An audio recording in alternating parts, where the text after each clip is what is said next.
king of the sealed box, which they opposed as well. Ako'y nagtataka kung ano kayang nakakatakot dun sa pagmamarka ng sealed box. Esilyado nga. Ang pinamamarkahan ng prosecution, because they do not want to open the box, ang pinamamarkahan na lang is yung sealed box.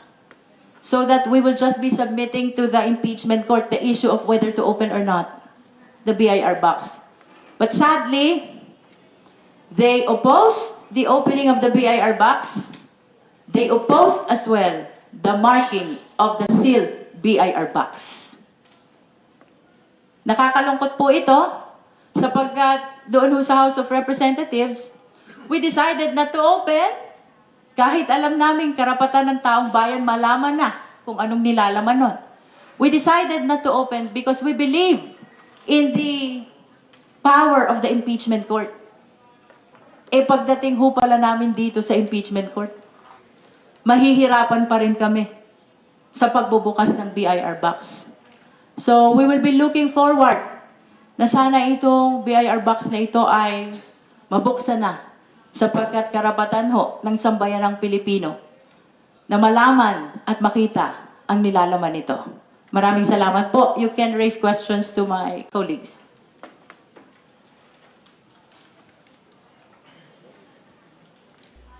Ayan. Yung pilik. Hello po, good evening. I'm Lance po from Newswatch Plus. So, regarding po dun sa BIR box, Hindi po pwede. Bawal nga pong buksan eh. safe to say no, the decision on this mangyayari na mismo sa trial proper sa mismong paglilitis. The motions have already been presented to the court. I understand some oppositions will be filed.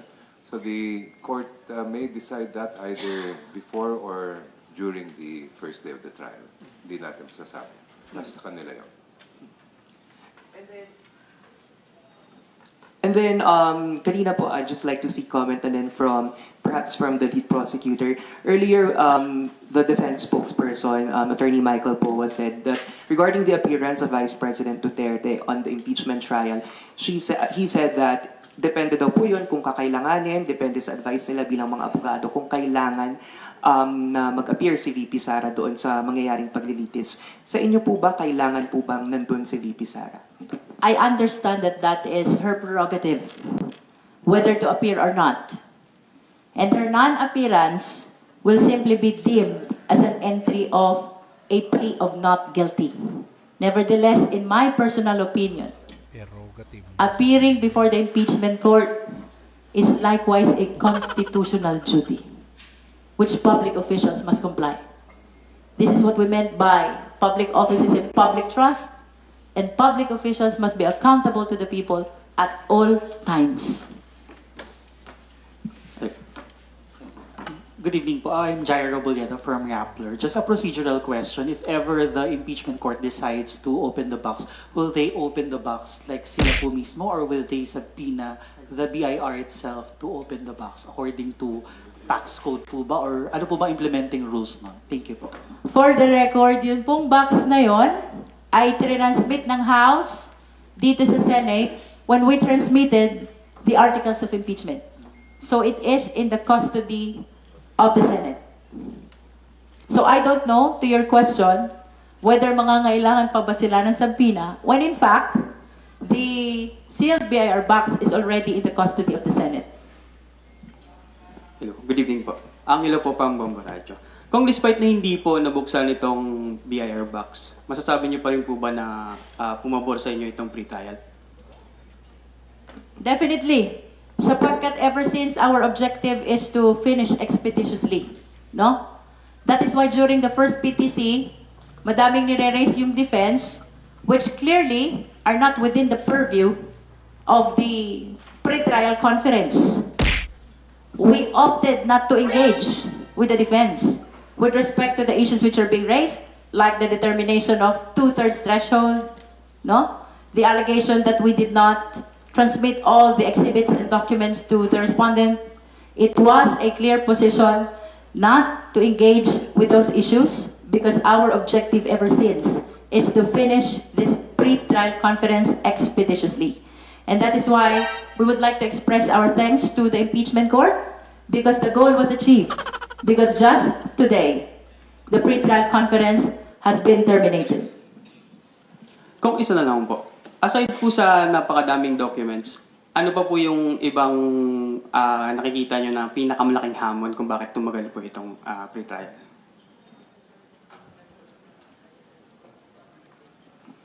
Well, unang-una, kagaya ng binanggit kanina ni Chair Jinky, dun sa marking of evidence, sa isang dokumento po, pwede naman po na both yung prosecution at saka yung defense, sa isang dokumento, pwedeng magmarkahan na parehas dyan para maka-save tayo ng oras. Pero pinilit pa rin po nila na magmarka sila ng sarili nilang dokumento, samantalang parehas lang naman ang nilalaman at content nitong dalawang dokumento. So, kagaya ng kaniyang binabanggit, kung halimbawa yung pagmamarka ng isang dokumento, tumatagal ng 5 minuto, nadodoble.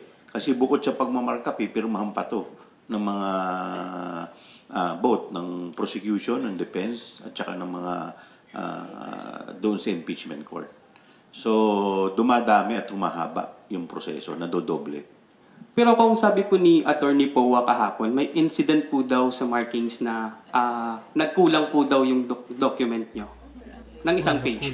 Isolated lang po yun. Hindi naman po sa lahat ng pagkakataon. Nangyayari naman po yan. Dagdagan ko lang yung sinabi ni Kong Joel, ha? For DEP's document evidencing payment, no? For OVP and DepEd, we're talking about 1,900 plus for DepEd and 2,000 plus for OVP. 4,000 in total, no? So, mamarkahan niya ng prosecution individually. And then because they refuse to agree that we mark in the same document, then they have to mark as well those 4,000 exhibits which likewise form part of their documents. 8,000 in total ang DEPs. Kongs Mary Monreyes po from One News. Makikita nung lang din po sana, di ba po part ng pre-trial brief po ng prosec yung box? Tama po ba? That's correct. Okay po. So how does it work po ba? Nabanggit nyo dapat magpirmahan. So since hindi pumayag ang defense, walang pirmahan nangyari po tungkol doon sa box to be marked? Well, wala namang permahang mangyayari, no? Except that they manifested their intention to file comment, which we interpreted as objection to our position to open the box. But to your question earlier as to whether that box is part of the pre-trial brief and the manifestation, yes, they are part. Not only the contents, but even the sealed box itself. Pero hindi naman po ibig sabihin na hindi siya namarkahan. Well, for the record lang din po for soundbite, hindi naman porket hindi siya namarkahan ngayon, out of the presentation na po siya. It will be subject to the judgment, prerogative of the impeachment court. But of course, ito po'y karapatan ng sambayanang Pilipino na makita kung anong nilalaman ng box. Hindi po kami naglakas ng loob sa House because we understand that we are not the impeachment court. But we have the highest regard to the impeachment court na dito makikita na ng sambayanang Pilipino ang laman ng BIR box. But to our surprise, tinanggihang buksan at tinanggihan ding markahan even the sealed box.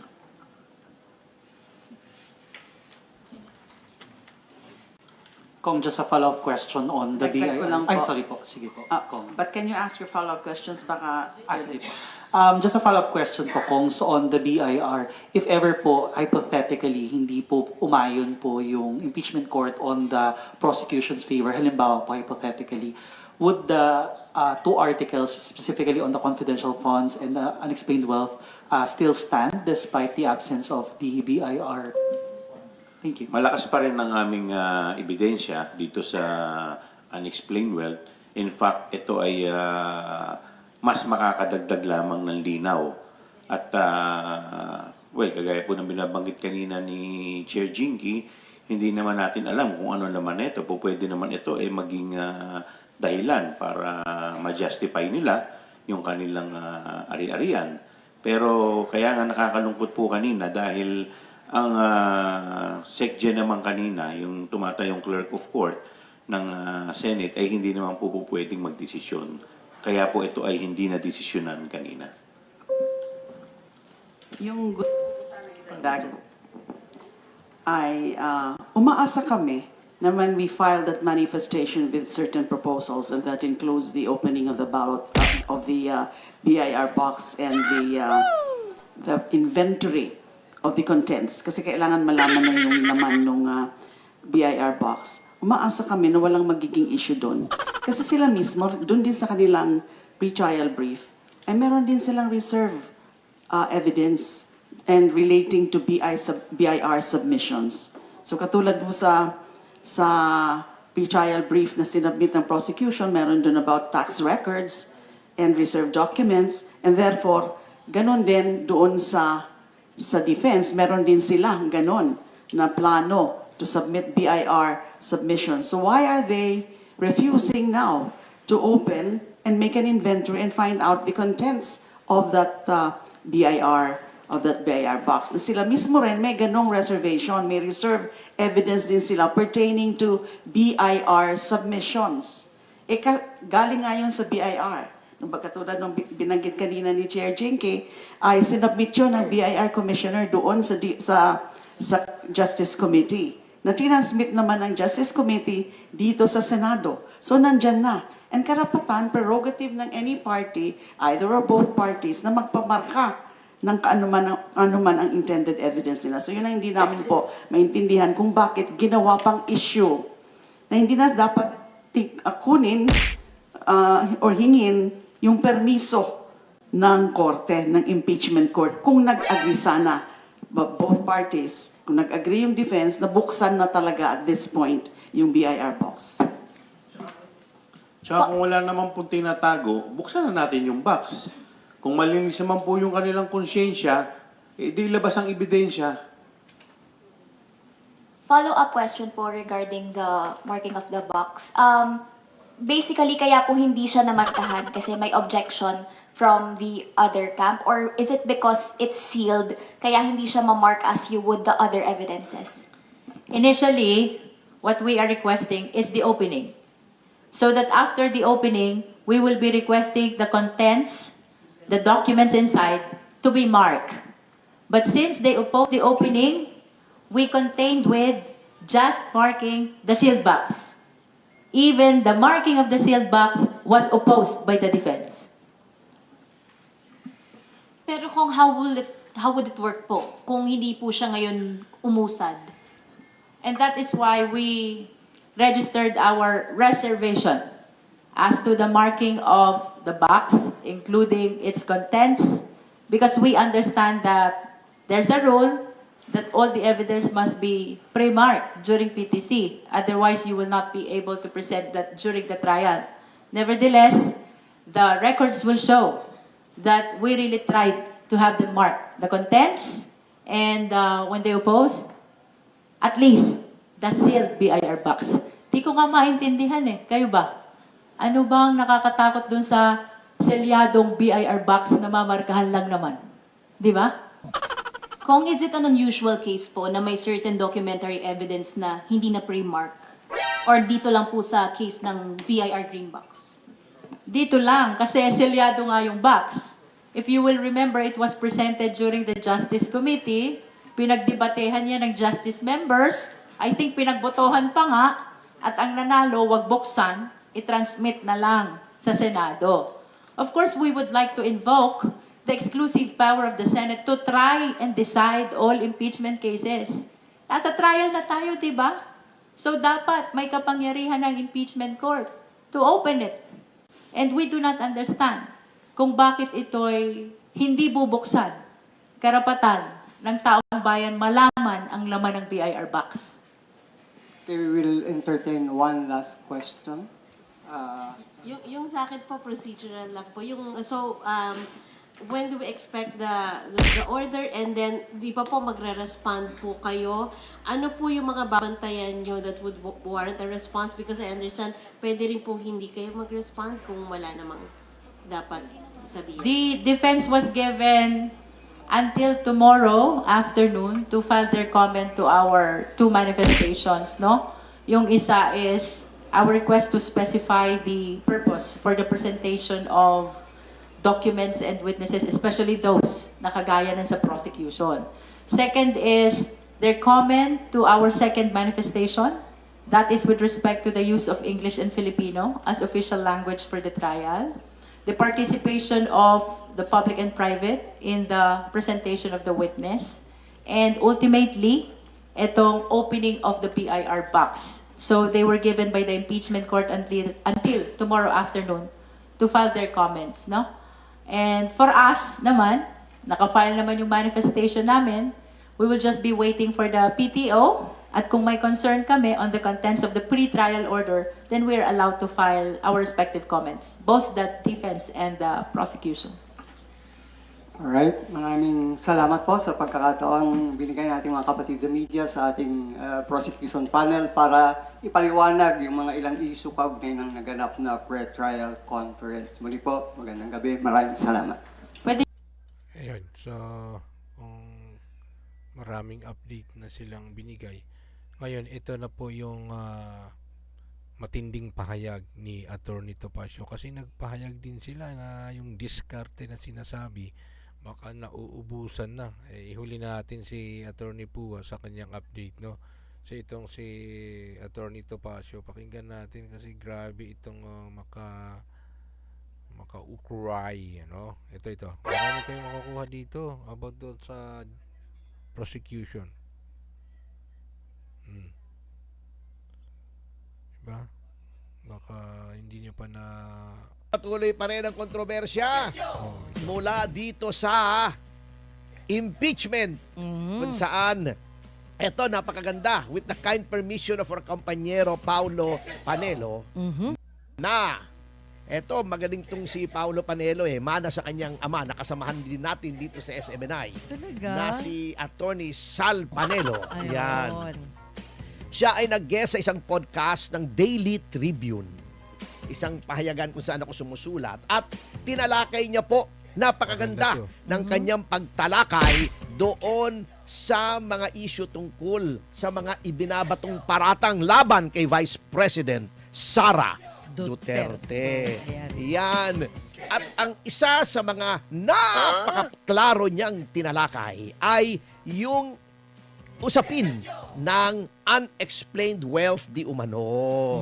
Yan. At ang unang-unang in-emphasize niya, eto kasing mga prosecutors noong nasa Quadcom sila at noong dinidinig nila yung probable cause. Hindi pala Quadcom, yung committee, Justice Committee. Palagi nilang sinasabi, paulit-ulit, bilyon-bilyon daw ang salapi ni Vice President Sara Duterte at ang kanyang asawa na si Attorney Mans Carpio. Unang-una, kinlaro na po yan ng bangko. Sinabi na ng Bank of the Philippine Islands, mga bossing, mali po, nagkaroon ng computer error. Yung sinasabi nyong 2 bilyon o B, 2 milyon lang po yun. Oy, grabe. Oo, yan. Grabing Nagkamali pagkakamali po yan. ang BPI. At inamin naman, at talaga naman nagkakamali. Paminsan-minsan. Kumbaga ay tao lang. Yes. Pero hindi natin pwedeng sabihing tao lang kasi computer So, computer lang. Hindi, nagkakamali talaga, sir. Hindi Oo. perfect ang computer. Kahit maliliit na mga depositor, naloloko din sila. Oo, minsan bigla na lang magpapanik ka, nawawala yung deposito mo. Ayun ang nangyayari sa'yo. Anyway, eto ang